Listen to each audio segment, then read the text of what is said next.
Hi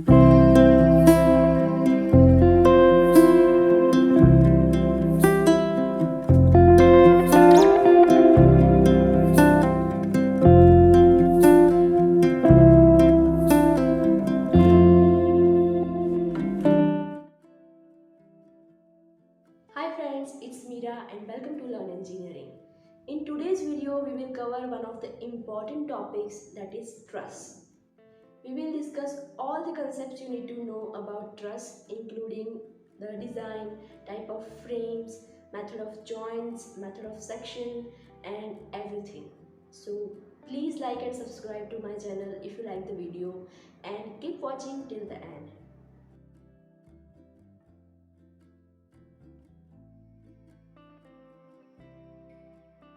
Truss is a structure made up of slender members whose cross-sectional dimensions are very small as compared to length, and they are pin connected at ends so that they can carry load at the joints.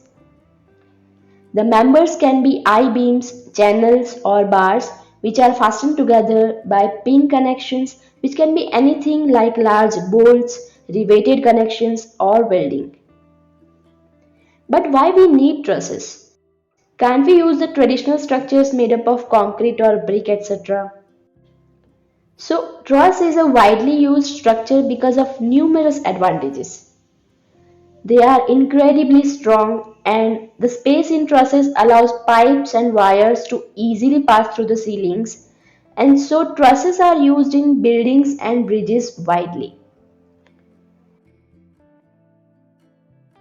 In warehouses where rapid construction is required, trusses are used to complete the construction within few days. Large buildings like aircraft hangars or warehouses, trusses allow large open space with limited in-between columns. They use fewer materials and thus lighter and cheaper than concrete. Aesthetically beautiful structures can be built using trusses. Who doesn't know this tower? Imagine the time and cost of construction, design and detailing required, and weight of structures if these structures are made up of conventional materials. Now let's understand the technical details. Truss is generally divided into two categories: space truss and plain truss. If all the members of a truss are not lying in a single plane, then it is a space truss. The very simple example of space truss is a tripod where one of the members is not in the same plane. Transmission towers and mobile towers are some examples of space truss. In case of a plane truss, all the members are lying in single plane.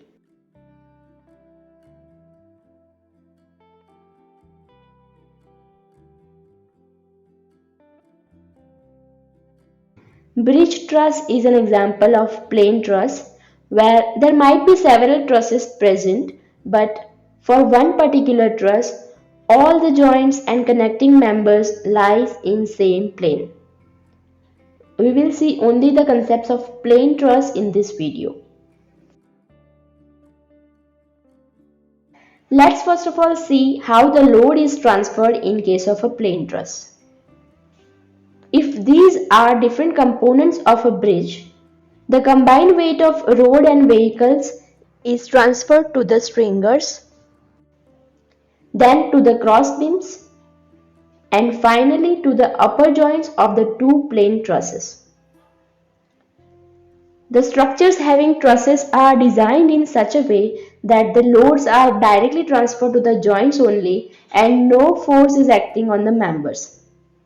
And this is the main difference between a truss and a frame, where the joints are not pin connections and loads act on the joints as well as on the members.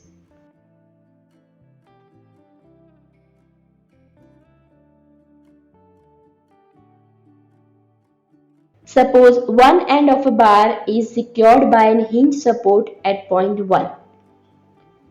The hinge support restricts the vertical and horizontal movement of a bar, but it allows the rotation.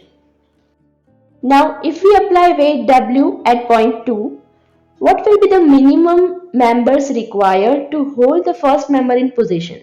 Let's see.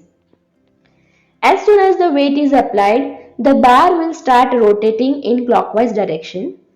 So to avoid this, one more bar is connected at point 2.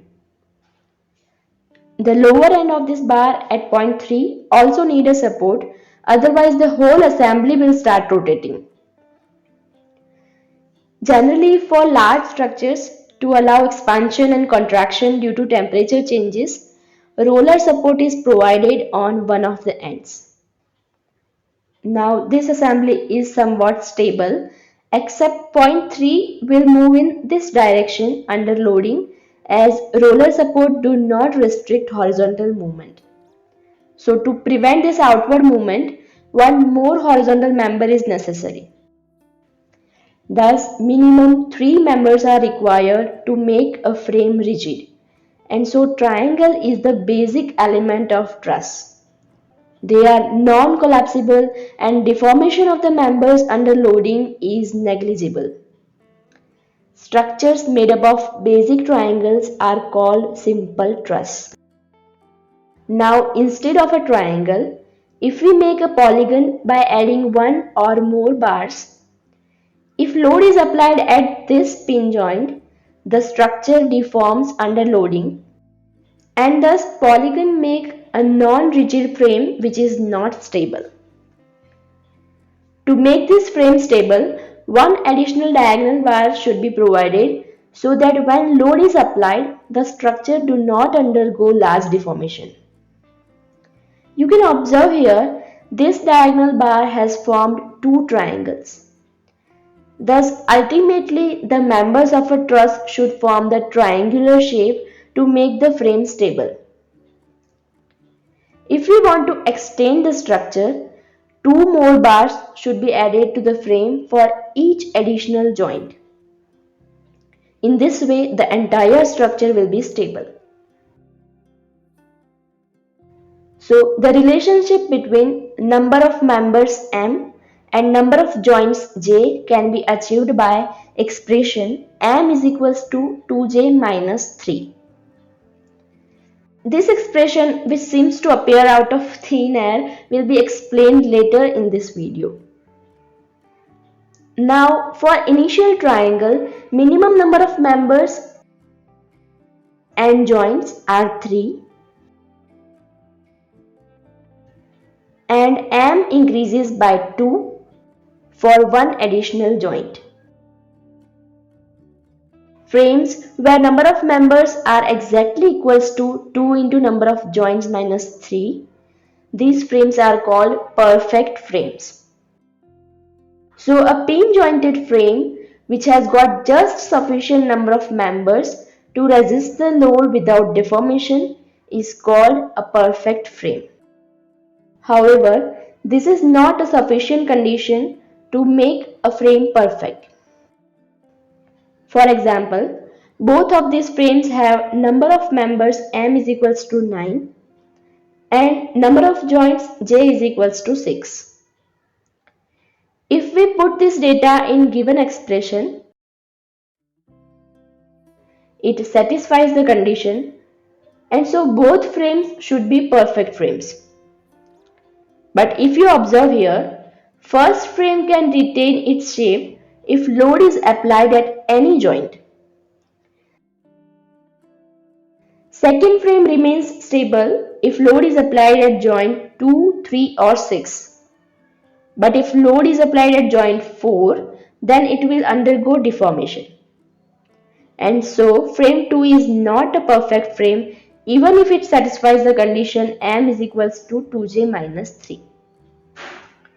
Thus, to make a perfect frame, it is necessary that it should satisfy the given condition and also it should retain its shape under application of load at any joint.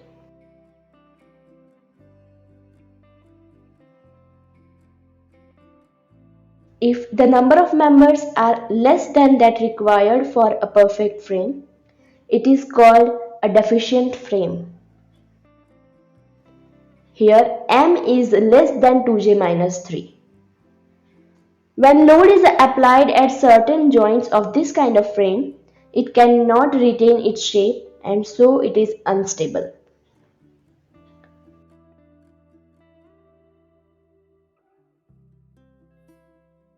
A frame is called redundant if number of members are more than that required to make a perfect frame. Here m is greater than 2j minus 3. Redundant frames are statically indeterminate frames as they cannot be analyzed by using equations of equilibrium only. To analyze such frames, consistency of deformation is also need to be considered. We won't go into detail of this concept here. Only one term is to be understood and that is degree of indeterminacy. Each extra member of a redundant frame adds 1 degree of indeterminacy. In given frame, one diagonal member in each frame is extra, so it is 2-degree redundant frame.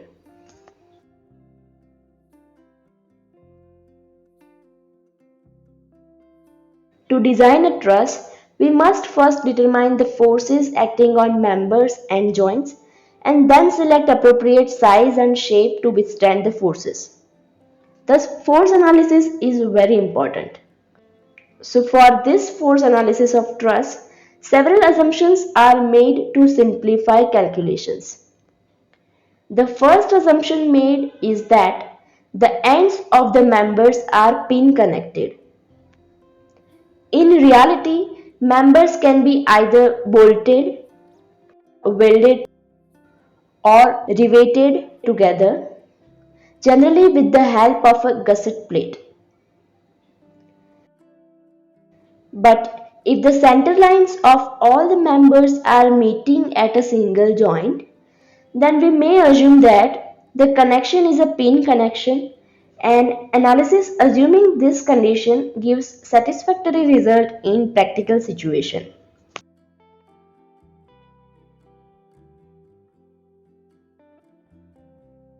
Second assumption is that the loads act only at joints. In most of the frames, this assumption is true.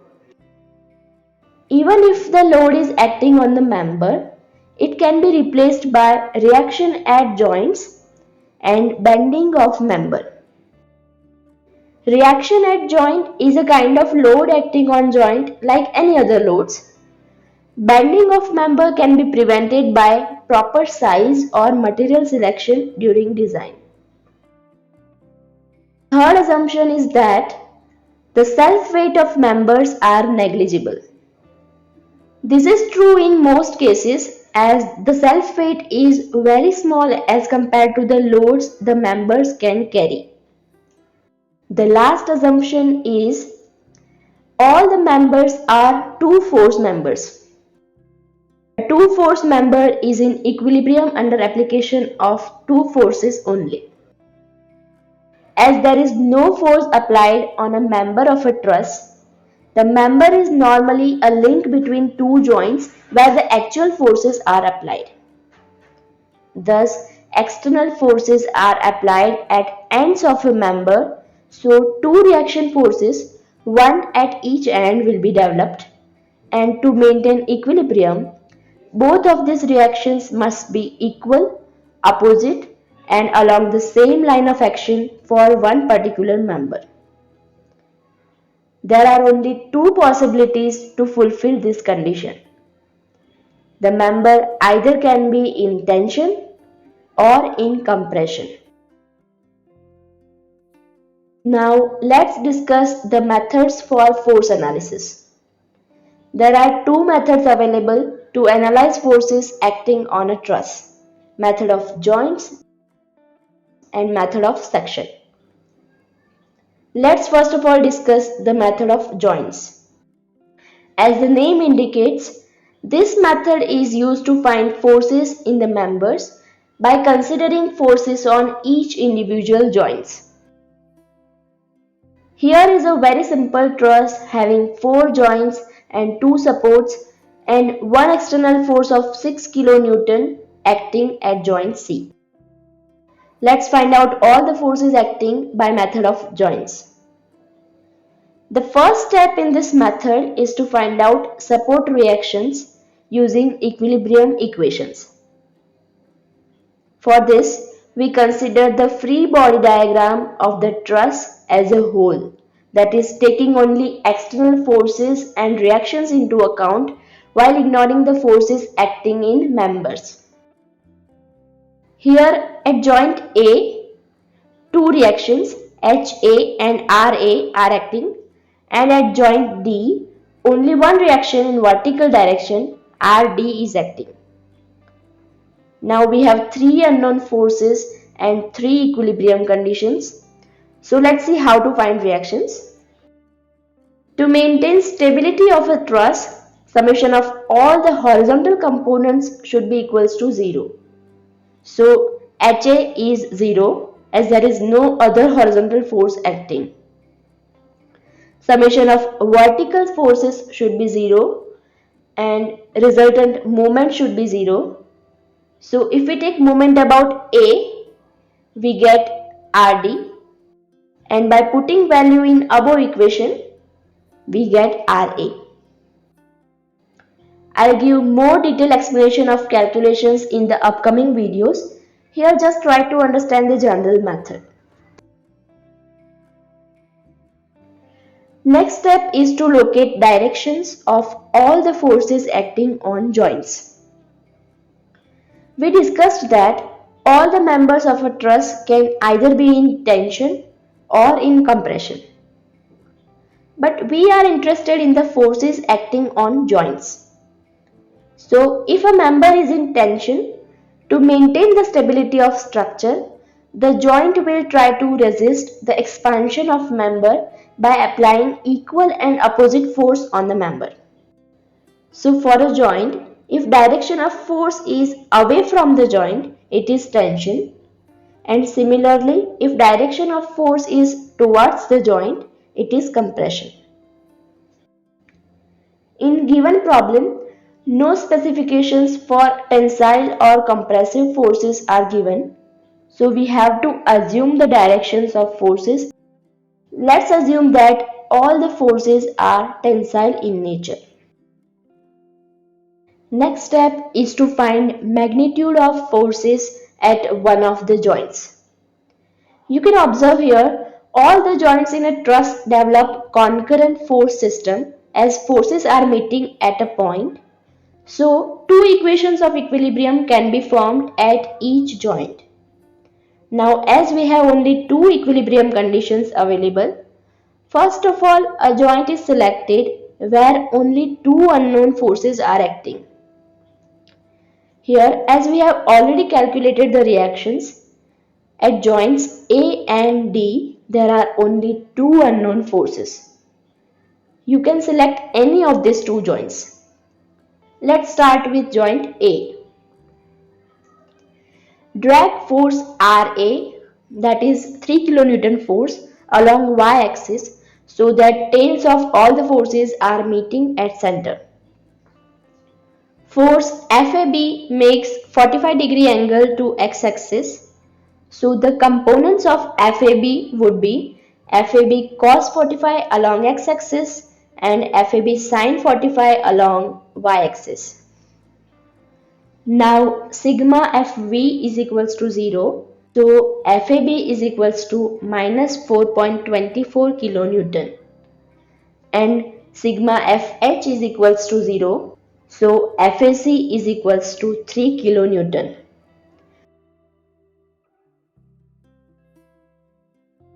If the answer is positive, the assumed direction of force is correct. Otherwise, the opposite direction should be selected. So FAC is a tensile force, but FAB is a compressive one. Now at joint C, there are three unknown forces acting. But as we discussed, for a particular member to be in equilibrium, forces acting on ends should be equal and in opposite direction. Now there are only two unknown forces left which can be calculated using equilibrium equations.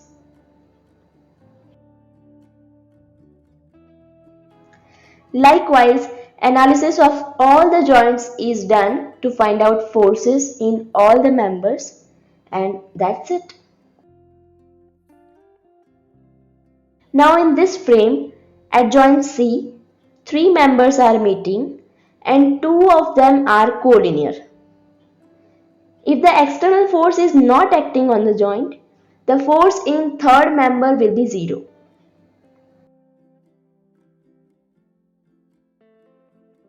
This member is removed and the frame is still stable. In some of the frames, two members are meeting at a joint which are not collinear and there is no external force acting at joint. Forces in both members will be zero.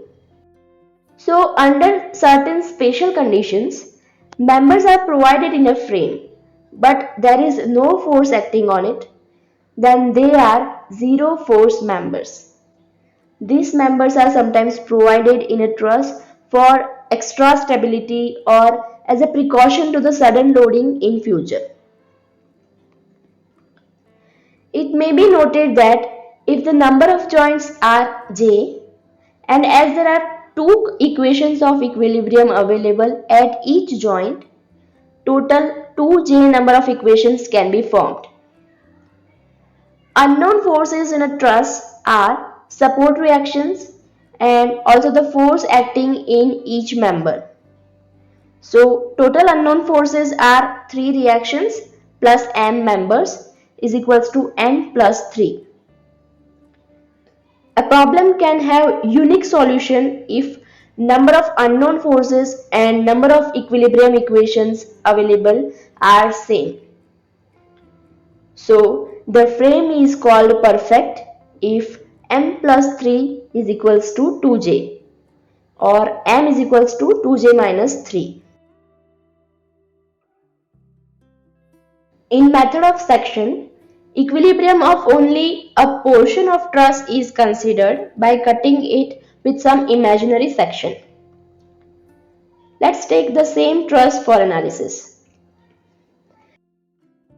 In this method too, first step is to find out reactions in same way as method of joints.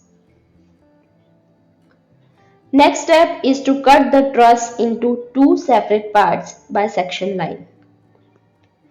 This section should pass through maximum 3 members with unknown forces.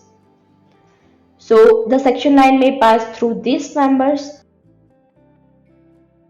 or these 3 members according to our need.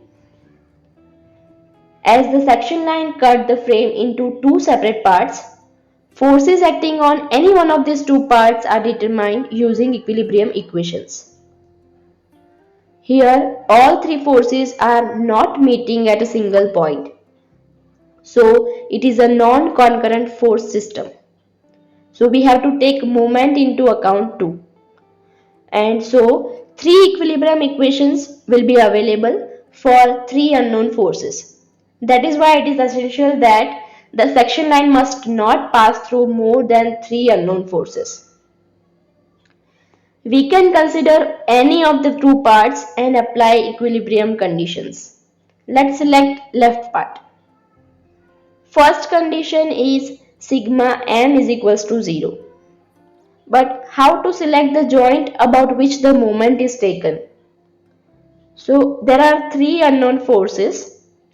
If there is a joint where at least two of them are meeting, moment of these two forces will be 0. And so only one unknown force will be left. So take moment about joint B for force FAC and reaction 3 kN. Here FAC cause anti-clockwise moment while 3 kN force cause clockwise moment. So it will have a negative sign. and here we get FAC is equals to 3 kilonewton. Here, as the frame is symmetrical, force FBD also makes 45-degree angle to y-axis. So, components of force FBD along x and y-axis will be FBD sin 45 and FBD cos 45 respectively. Now, summation of all horizontal components is 0. So, we get FBD is equals to minus 4.24 kilonewton and sigma FV is equals to 0. So, we get FBC is equals to 6 kilonewton.